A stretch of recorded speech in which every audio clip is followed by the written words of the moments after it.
Hi guys, I'm gonna tell you a story about a friend of mine. What do we call him? Ah, I'm in the mood for something simple, something Indian. I know if I end up giving a name like, I don't know, Cornelius, I'll probably end up forgetting the name like 10 seconds in. And then we'll waste too long trying to remember what the name was unnecessarily. So, uh, let's just go with something simple, something like Amar. What was his name again? No. I'm kidding. So Amar used to be obese, like genuinely massive. He had the best of intentions. He had done all his research. He knew more about fitness and nutrition than me. And he would go on his diets. He would do it all systematically and scientifically. He had it all figured out. He would go on an X amount of caloric deficit.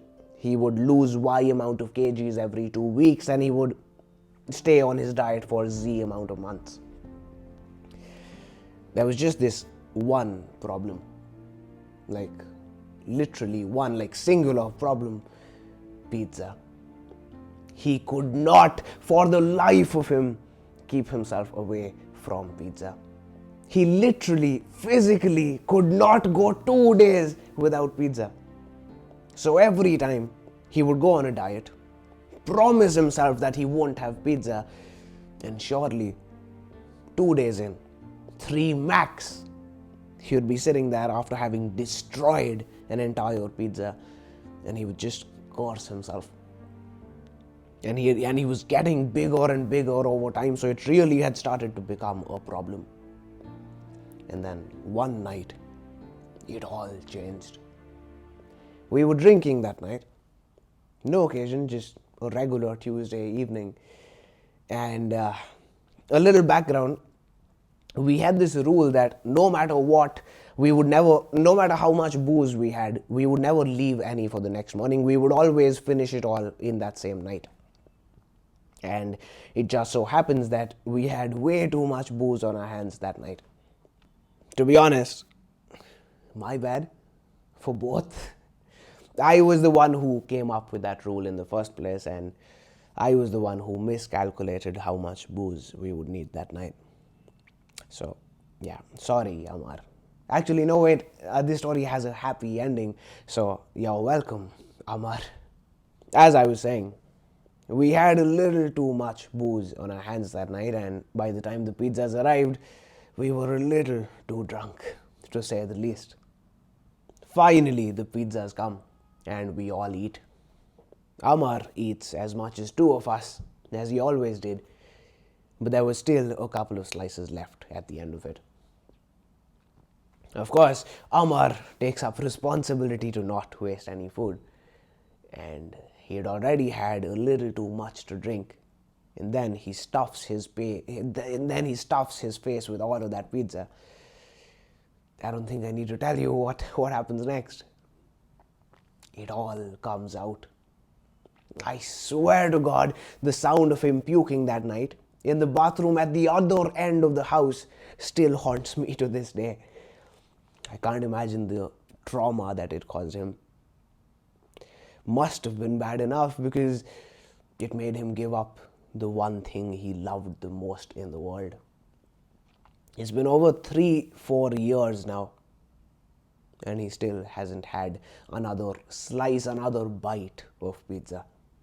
And well, since then, he went on to lose all the weight he wanted to, and some. He's skinny today. I told you the story had a happy ending. Well, story time's over, boys. It's time for the moral of the story. Whatever it is that you are addicted to, I promise you, you're not as addicted to it as Amar was to his pizzas. So I promise you, we're going to help you out here. We're going to sort your addiction out. We're going to help you get over it. You might not be as addicted to it as Amar was, but your problem, your addiction is causing you issues as well, isn't it? Whatever it is, from video games to social medias to junk food to porn, whatever it is, you want more than anything to rid yourself of your addiction, don't you? You want at any cost to get over it, but you're just not able to. You've tried it all, from the sight blockers to setting up screen time restrictions, from hiding the junk food to not letting yourself buy it in the first place, from making promises to yourself to cursing yourself for breaking them. You've tried it all, but nothing seems to work. So how do you get over your addiction? The answer lies in the story. Amar was addicted to his pizzas. He just couldn't get enough of them. He was obsessed with them. And then that night happened. At the face of it, it doesn't seem like that big of a deal, does it? He had had pizzas hundreds of times, at least. And one of them turned out to be a bad experience. You wouldn't think it would have much of an impact, would you? But it changed the entire rest of his life, because his brain started to associate pizza with nausea and vomiting and sitting with his head in the toilet for hours, to the extent that anytime he even thought of pizza after that one night, he got reminded of that night and relived that horrendous experience all over again. He basically got PTSD from that one night, and he never had pizza again. He got over a lifelong addiction in one night. In case you were wondering, the answer isn't to indulge in your addiction and then go and chug half a bottle of Old Monk. If only it were that easy. I'm going to be honest with you, Amar got lucky. Amar had it easy. It's not going to be as easy for you. You are going to have to put in conscious, purposeful, directed effort to get the result that you want. See, what happened with Amar was a fluke. Thankfully, it wasn't salad that made him sick, or else he never would have been able to eat healthy again. What happened with Amar was a 1 in a million thing, that his mind automatically started to associate extreme pain with the one addiction that he wanted to get over. The answer to getting over all of your addictions lies in that one sentence that I just said. His mind started to associate extreme pain with the bad habit. But the key word here is that his mind automatically did that after a bad experience, and we cannot afford to have you wait around until you have a similar experience and then hope that your mind has a similar reaction. So what you do is you make your mind associate extreme pain with the bad habits and extreme pleasure with the good ones. This is going to be difficult. You're used to going with the flow. As soon as something feels a little demanding, a little difficult, you look the other way. And as soon as you get that dopamine hit, be it from an activity or a substance, you get hooked to it. You're going to have to override that. Because as long as you let your mind call the shots, I'll tell you from experience, it's going to pick the bad habits 11 times out of 10. It's going to love doing the bad habits and hate doing the good ones. It's going to love lying on the bed and binging your favorite show, and it's going to hate going to the gym. I won't lie to you. It's not going to be easy, but you've tried the easy way, right? You've put the website blockers, you've blocked YouTube, but you still end up spending hours on it every other day. Because your mind associates YouTube with pleasure, with enjoyment, with dopamine, with fun. And as long as that association is there in your mind, as long as your mind associates that bad habit with fun, with something that it likes, you're only going to be able to keep it away from it for so long. This is my takeaway for you. What you link pain to and what you link pleasure to determines your destiny. So make sure you're very careful about it. At least make sure you have a conscious say in it. Every time I go out, and I'll be interacting with either the security guard at the mall, some sales boy, anyone I've come across in one outing, in one trip outside the house. I'll be complimented on my physique, on my body, at least a couple of times. At least a couple of times I'll be asked for gym tips, for hacks, for secrets. Oh, how do you build a body like that? How often do you go to the gym? What do you do? What supplements do you take? Every single time I go out. Visualize that happening. Every time you go to the gym, look at it as you carving your perfect body out bit by bit every next time. The way they carve out a statue, look at it as that. I've talked about my years of drug and alcohol abuse, right? You want to know how I finally got over them? I remember even when I was doing them very, very frequently, while I was rolling my joint, I would think, man, when I try to quit, it's going to be the most difficult thing I'll have ever done. I can barely go a night without it.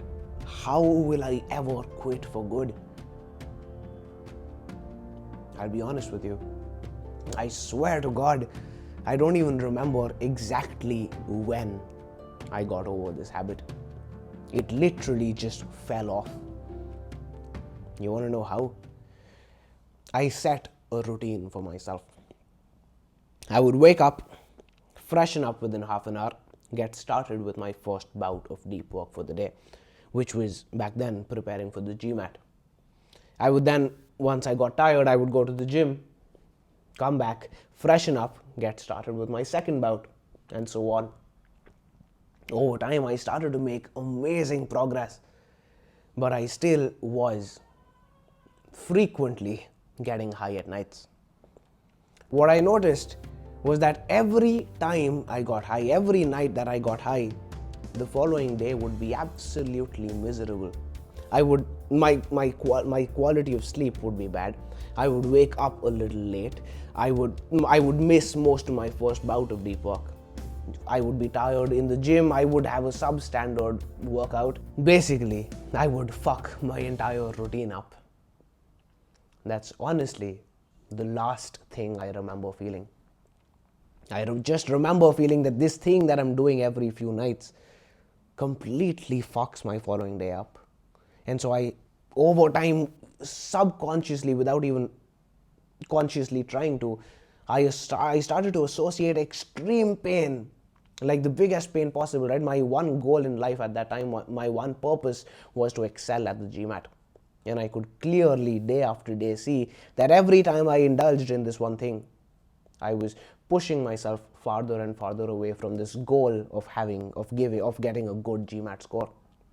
And honestly, the biggest addiction, the worst habit I've ever picked up my whole life, it fell off like this. It fell off without me even realizing it. It fell off. And I remember thinking about 2 weeks later, I remember thinking, yo, it's been a while since I got high. That is my message for you boys. Don't let your mind tell you what you like and what you dislike. Because if you do, you'll inevitably end up spending entire evenings binging a show on Netflix, because to your mind, that is more fun than reading a book. Your mind can't be telling you what things you like and what you don't. You tell it. You decide, this is good for me, so I'm going to like doing it, I'm going to enjoy doing it. This is bad for me, so I'm going to make myself hate every second of it. A man who decides what he links pleasure to and what he links pain to controls his destiny. So take control of your destiny, boys, and make your wildest dreams a reality, one day at a time.